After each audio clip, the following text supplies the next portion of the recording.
girls, I heard the last video I tried to upload was a bit glitchy and I don't want that to happen. I want you guys to make sure you're learning from this as well as knowing what your expectations are on the application piece. So I'm going to redo it for you really quickly right now. So we're going to learn today that writers use symbols or symbolism to represent a big idea in their text. And often it's a great way for you as a reader to remember what the story's main idea was. Now, I went through and I picked 2 books that we've already read, and then I'm going to read you another book. I came up with some symbols, and I'll explain why I chose those to represent the big idea to help me remember the text, okay? So the first book I'm going to talk about is The Other Side. We read that towards the beginning of the year. It's a great book just on friendship and acceptance. The symbol I chose for that one was a gate or a fence. Now, some of you might be like, well, yeah, it's in the picture of the cover. That is true, but that is not the reason that I chose it. I chose the picture or the symbol of a gate because I think of a gate meaning keeping things apart. If you put up a fence or a gate, usually you're doing it so something doesn't get out or something doesn't get in. You want to keep things separate. So the whole idea of the book was all about segregation, and to me, a fence really represents segregation. The next book I want to talk about is One Plastic Bag. One Plastic Bag was the book we read about turning the plastic bags into purses and reusing. So I decided to take kind of an obvious symbol, but make a purse. Because when I think of a purse, an everyday object, it really makes me think about the big idea of this book, which is that there are hope in things getting better in the future. I think especially right now with everything we're all going through, I think it's important to have that hope and that faith that things are going to get better, and that sometimes these are things we learn from. Just like in the book here, we learn that yes, plastic bags were really convenient for them and really accessible, but the problem was they were killing animals, they were littering. So our main character decided to turn them into something more hopeful and more reusable that's better for everyone. So when I look at a purse now, I just see it so differently, and I think of this book every single time. The book I'm going to read to you today is a new book I just actually got called Don't Touch My Hair. Now this book I have just recently got. Thought it was really fun. I was really curious what it was about. So I'm going to read it to you. It is a bit realistic fiction, but you'll see some fantasy parts as well. And I want you to be thinking about what would you choose to symbolize this book with. Don't Touch My Hair by Cherie Miller. I'm Aria, and this is my hair. I love my hair. It's soft and bouncy and grows up toward the sun like a flower. I love it up or down, styled or wild.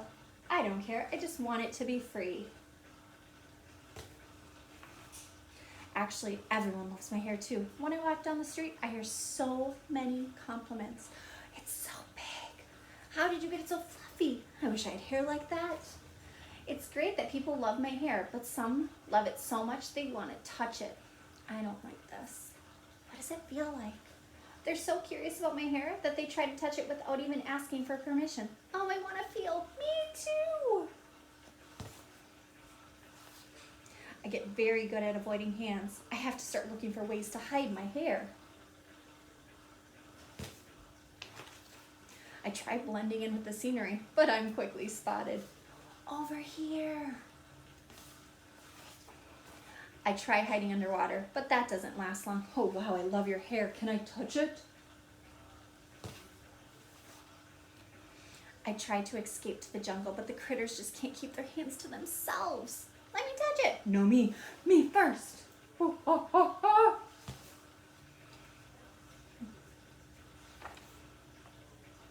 Even in the tallest castle tower, somebody is always there ready and waiting to touch my hair. Girl, your hair's fierce.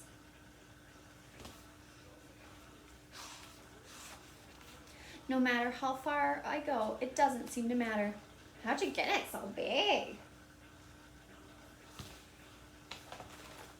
Finally, I find a place where no one wants to touch my hair. But after a few hours, I get lonely. I decide to go home.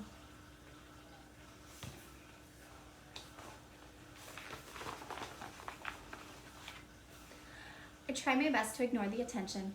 But as a hand sinks into my hair, I decide I can't take it anymore. Wow, it looks so soft. Oh, it is so soft.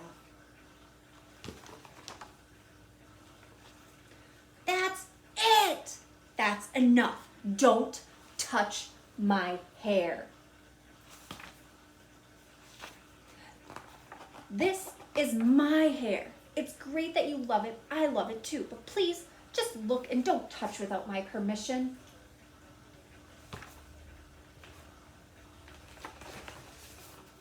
The next time someone wants to touch my hair, they ask, "Can I touch your hair?" I reply, "Not today." Okay.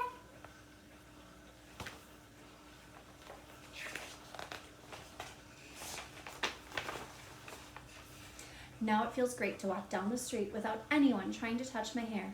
My curls are free just to reach out for the sun, just like a flower. Some people still ask to touch my hair, but if I say no, they listen. But if they ask nicely, sometimes I say yes. Great book, love it. So I thought really hard about the symbol for this book. And at first I was like, oh, curls, curly hair, maybe I'll just do hair. And then I wanted to think deeper, like what is the big message of the story? And so I'm gonna actually start on this post-it because I found it easier for this book to think about the big idea and then go back to a symbol to represent it. So the big idea I felt like in this book was that people need personal space. And I thought about that, and I thought about kind of how Miss Fleer has talked to us about sometimes like we have our own bubble around us that we're not allowed to go into other people's bubbles. Or if they ask us to back up, we should respectfully say yes. So thinking about that, the symbol I chose to represent my book was a bubble. It really made me think about how there's stuff we often want to do, or we want to say, or we want to touch, but we need to remember that bubble around us before we act. This is something that really right now is very relevant. I look outside and I want to play with my friends. I want to go see my neighbors and say hi to them. But I know that right now our personal space bubble isn't just the bubble around us, but it's actually 6 feet out right now.